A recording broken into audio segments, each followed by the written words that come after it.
www.lahoradelaverdad.com.co. Escúchenos desde cualquier parte del mundo a través de nuestra página de internet. Opinión, deportes, cultura y entrevistas. Visítenos y participe. www.lahoradelaverdad.com.co. Pase la voz.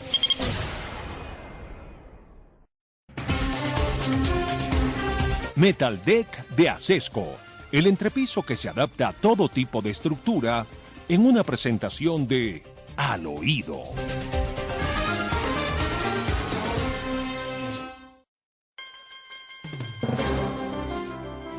Bueno, Demar, tenemos muy poco tiempo para muchos asuntos que tratar. Vamos pues a ser eficientes. ¿Cómo es esto de que no hay que levantar la mesa, según dice el señor de la calle? Entonces, ¿qué? ¿Seguimos conversando y seguimos negociando mientras asesinan a nuestros soldados? La muerte de estos muchachitos recién salidos del colegio, a los que les pusieron un fusil en la mano y sin adiestramiento adecuado, sin dirección debida, los mandaron a la muerte. ¿Eso va a quedar impune? Y eso nadie lo va a tratar, nadie lo va a discutir. No, simplemente se le ocurre pensar a Humberto de la Calle, hoy senador de la Comisión Primera del Senado de la República, que no se debe levantar de la mesa porque hay que lograr la paz. Después de ver las imágenes, doctor Fernando, este grupo de soldados, bachilleres, fueron atacados con rampas. ¿Recuerda usted cuántas veces las FARC y el ELN han utilizado estos artefactos que son armas no convencionales proscritas por el derecho internacional humanitario? Y fueron desde allí, desde donde lanzaron los explosivos que cayeron en el campamento de los militares, y se dice, pues como lo suelen hacer estos terroristas, con cilindros cargados de metralla y cianuro para matarlos de una u otra manera. Ante este hecho demencial, pues sale el ELN a justificar y a decir que ellos tienen todo el derecho a defenderse militarmente de los ataques de la fuerza pública. El ELN ya se siente parte del Estado y dice que tiene derecho a adelantar operaciones militares, y lo dicen así, no es una exageración mía. Ellos hablan de operaciones militares. Y sale Humberto de la Calle, el que no le duele ninguno de los 9 fallecidos, a decir lo siguiente. Veamos y escuchemos qué fue lo que dijo en las últimas horas Humberto de la Calle. Continuaba la confrontación militar. Lo que hay es una diferencia en el sentido siguiente. En ese momento ambas partes coincidimos en que íbamos a negociar bajo el fuego. Lo que está pasando ahora, el gobierno expidió un decreto fallido de cese del fuego y eso genera, dijéramos, probablemente una mayor conmoción. Yo no soy partidario de levantar la mesa porque cuando ocurren hechos como los de ayer, lo que necesitamos es superar el conflicto. Levantar la mesa no contribuye a superar el conflicto. Luego debemos seguir tratando de lograr un acuerdo. Ahora bien, sí sería fundamental, por ejemplo, que de la misma forma que lo hicieron las FARC varias veces, hubiese, por ejemplo, una tregua temporal del ELN para permitir que la mesa se mueva y logre un escenario en el que el cese de fuego definitivo pueda pactarse. El cese de fuego definitivo es complejo, eso exige ubicación de la guerrilla, verificación, sobre todo en un país donde hay tantas fuentes de violencia. Por lo tanto, para resumir, no creo que se deba levantar la mesa, creo que el ELN debe suspender sus hostilidades y sus combates para abrir un espacio en el que la mesa pueda progresar rápidamente y llegar a una situación mucho más favorable. Pero, doctor de la Calle... Además, está muy malo eso. Le dije que no teníamos tiempo y más para malbaratarlo en declaraciones tan insulsas y tan ineptas como las del doctor de la Calle. ¿No le parece? Sí, lamentable la declaración de Humberto de la Calle, que sabe hablar de paz, pero muy poco de las víctimas que hoy están llorando a estos 9 soldados. ¿Sabe hablar de paz? Pues yo no sé qué sepa. No, es que hablar es muy fácil, otra cosa es lograrla. ¿Vendrá un gabinete de paz, dijo Petro? ¿Eso es una crisis ministerial? ¿O yo estoy exagerando? Pues sabe, ¿Vendrá un gabinete de paz? Quiere decir que el gabinete que hay ahora no es un gabinete de paz y no es el que le sirve al país y no es el que le sirve al presidente. esto ocurre en una visita que hizo Gustavo Petro a Mesetas en el departamento del Meta, a uno de esos ETCR o espacios territoriales que ocupan hoy las FARC. Que ojo, doctor Fernando, y aquí dejo algo para que más adelante desarrollemos en una emisión después, puede ser próxima semana. Los famosos ETCRs, que son los espacios territoriales de reincorporación y capacitación de las FARC, se convirtieron en pueblitos en diferentes partes del país. Allá estuvo Gustavo Petro precisamente el 29 de marzo en Mesetas Meta hablando con los combatientes o excombatientes de las FARC. Ya no sabe uno ellos en qué andan.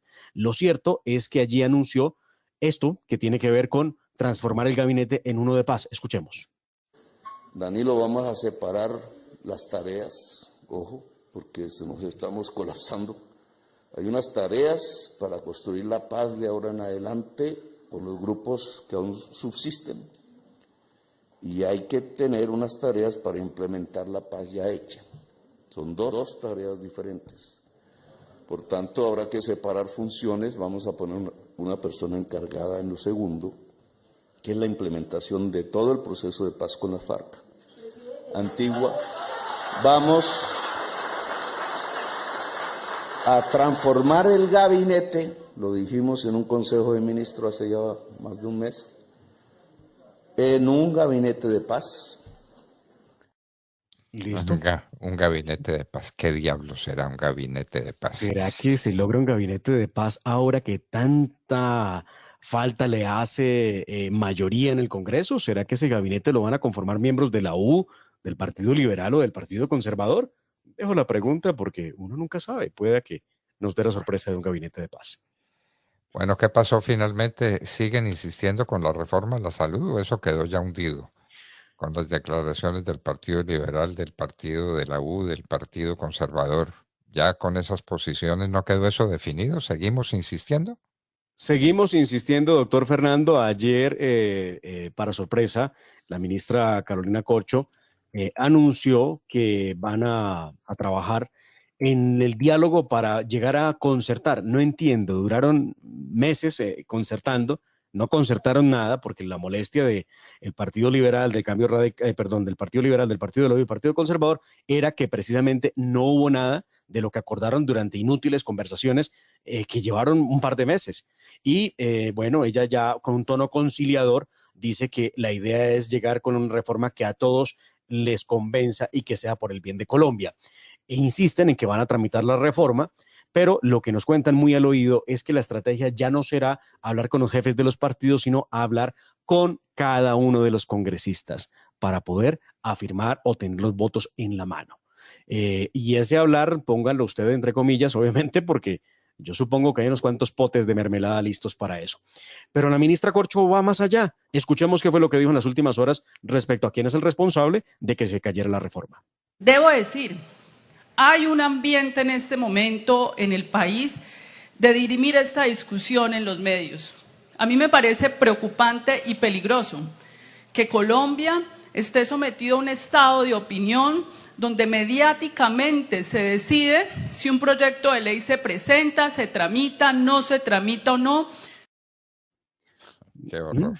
Entonces la culpa es de los medios de comunicación. No es que la reforma sea terrible, sino que los medios desinforman. Qué horror, qué horror. Bueno, ese es el gobierno que tenemos, pues. Que hubo una toma de oficinas por investigación de la SIC, ¿eso qué significa? Pues, doctor Fernando, sorpresa por parte de la Superintendencia de Industria y Comercio, que se tomó las oficinas desde ayer, desde antes de ayer, de Ecopetrol. Una visita que hoy se mantiene y tiene que ver con las investigaciones donde se sabe que han decomisado los celulares y los computadores de los altos ejecutivos de la petrolera, incluido el del presidente Felipe Bayón, que esta semana deja de ser presidente de Ecopetrol en medio, por supuesto, de esa investigación que adelanta la SIC. Lo que se sabe es que tiene que ver con la investigación tiene que ver con supuestos o presuntos hechos de corrupción, direccionamiento de contratos a empresas que funcionan en la Orinoquía. Hay un tema con contratación de helicópteros, otra por compra de carros blindados, otra por una denuncia que interpuso una petrolera que se llama Odin Petrol, por posición dominante o abuso de posición dominante en contra de Ecopetrol. Lo cierto es que la SIC está en estos momentos, tienen la mira de Ecopetrol, y muy curioso que sea justo cuando Felipe Bayón deja el cargo. ¿Quién maneja la Superintendencia de Industria y Comercio? Es que ya uno ni sabe quiénes son los funcionarios. No conozco al superintendente, obviamente es del nuevo gobierno del cambio, no conozco su hoja de vida, no sé de quién se trate. Ecopetrol, la compañía que está funcionando bien en el país, las mayores utilidades que ha tenido en la historia y el que está manteniendo prácticamente al gobierno. Es Ecopetrol, entonces le caen encima a Ecopetrol y le quitan los celulares a los ejecutivos y a ver pues cómo demeritan la tarea de Ecopetrol. No lo estoy defendiendo y no sé en qué consisten las acusaciones contra Ecopetrol. Me refiero a los hechos que están a la vista. Una producción de petróleo muy importante que venía a la baja, que se estaba cayendo, le impidieron hacer el tipo de exploración petrolera que puede ser y debe ser la salvación de Colombia. Ha sido la salvación de los Estados Unidos y del mundo. Ese tipo de exploración petrolera en profundidad de mar. Los Estados Unidos le está vendiendo petróleo a Europa en grandes cantidades y no tenía petróleo suficiente para sus propias necesidades. Hasta que vino esta manera de producir petróleo, la que está de hecho prohibida en Colombia. Por favor. El resultado, doctor Fernando, un país con tanta riqueza que probablemente se la estén robando a manos llenas y siga siendo un país muy rico, de tener una ministra activista y una ministra, dije activista, no extractivista, porque ella está en contra de eso, una ministra activista y por supuesto ideologizada respecto de la tarea que tiene que adelantar como ministra de Minas y Energía. Increíble, pudiéramos hoy estar proveyendo de energía a muchas partes del mundo, pero simplemente porque hay que salvar al planeta Tierra del calentamiento global, pues pasaremos dificultades. Bueno, y El nombre de la superintendente lo tengo acá, María del Socorro Pimienta Corbacho, es la nueva superintendente de Industria y Comercio, abogada egresada de la Universidad de Cartagena, especializada en Derecho Administrativo de la Universidad Externado. Es una mujer que tiene 25 años de experiencia en el ejercicio profesional y servicio público. No veo dónde está su amistad o su cercanía con alguno de los nuevos altos cargos del país en temas del pacto histórico. No lo sé, lo averiguaré. Bueno, se está luciendo pues con la investigación a Ecopetrol. Dios nos tenga de su mano. Si lo que tenemos para mostrar es un nido de ratas, de contratos indebidos, de operaciones indelicadas, Dios nos tenga de su mano. ¿Qué va a pasar aquí entonces? ¡Qué horror! Bueno, vamos con temas de menor entidad, pero que son muy significativos. Y esto de la crisis aérea, ¿cómo es? Los aviones de la Fuerza Aérea Colombiana, que son indispensables para que operen, porque si no, no los tendría la Fuerza Aérea Colombiana, transportando pasajeros de Viva Air y de, ¿cuál es la otra? Hay dos compañías en crisis. Lo que ha pasado, doctor Fernando, en Colombia ha sido que las compañías que en estos momentos se encuentran en dificultad salieron muy mal de la pandemia. Recuerde usted cuánto tiempo duró en la pandemia los aviones parqueados, ¿no? Y eso sabíamos que vendría en un problema. Una de esas compañías es Viva Air. Y Viva Air lo que intentó en su momento era que se le aprobara una fusión, integrarse el grupo empresarial con Avianca, una solicitud que fue rechazada en Colombia porque habría un tema de competencia, porque si Viva terminaba con Avianca, se tomaban el 60% del mercado y un 70% de las mejores franjas de rutas aéreas. Ante esa situación, pues fue desestimada la solicitud y llevaron a Viva, pues obviamente a una situación de quiebra absoluta, donde ellos no podrían operar. Los pasivos de Viva alcanzaban 4,06 billones de pesos. Lo que siempre se dijo era que Viva podía haber intentado este tipo de asociación con LATAM o con JetSmart o con Nela, que también pudieran haber ayudado en el tema del rescate. Lo cierto es que ambas aerolíneas tienen la misma dificultad por falta de liquidez. Y mira esto que dicen ellos, doctor Fernando. Recuerden que es que hoy el dólar está en las nubes y se paga y se gasta en dólares, no en pesos. Entonces es una situación muy difícil a la que no ha contribuido, pero ya el presidente dio la orden, doctor Fernando, él dijo, no haré más viajes presidenciales por ahora, manden el fax 001 a traer la gente de San Andrés, y ayer vimos al avión presidencial viajando hacia San Andrés en una de las frecuencias. Qué horror, qué horror, qué horror. Para sustituir una compañía como Viva Air, ¿cuántos aviones presidenciales se necesitarían para eso? ¿Cuántos La aviones flota tenía de Viva Viva Air? es grande, sí. No. ¿Cuántos aviones? ¿Cuántos ya tenía Viva Air? ¿4, 5, 6? ¿Cuántos tenía? Viva Air Colombia tenía 16 aviones. 16 aviones. Hágame el favor. 16 aviones jet. Claro. Ah, Aviones, vaya usted vea qué equipos tenía, que eran, la mayoría eran Airbus, bueno, con una muy amplia bien, capacidad, Airbus A320-200, muy bien. 188 pasajeros y Airbus A320 Neo. ¿Cuántos aviones presidenciales se necesitan para sustituir a Viva Air? Pues exactamente esos. Va, Uno no es otra cosa que populismo. qué horror, qué horror. Pero además, doctor Fernando, el avión presidencial se prende, se apaga, vuela y se repara gracias a la plata que pagamos todos en los impuestos. Entonces, bueno, estamos pagando el viaje de gente que lamentablemente quedó atrapada en San Andrés, por ejemplo, que era el caso ayer, donde había ayer pelea, hubo puños en el aeropuerto de San Andrés porque no había quien solucionar el tema. Y por ahora Petro dice que ya puso su ministro a ver cómo se solucionaba el problema que no es nuevo, problema que ya lleva desde el 27 de febrero. Viva Air dejó las operaciones, 27 de febrero, y es 31 de marzo y no han logrado superar el tema ni buscar soluciones. Todo el mes de marzo la gente varada, tirada en los aeropuertos con sus tiquetes en la mano. Algunos hicieron la inversión de su vida para tener unas vacaciones, para ir a visitar a sus parientes, y nada de eso sucede para hacer negocios, para todas las cosas en un país que tiene tan mala comunicación terrestre.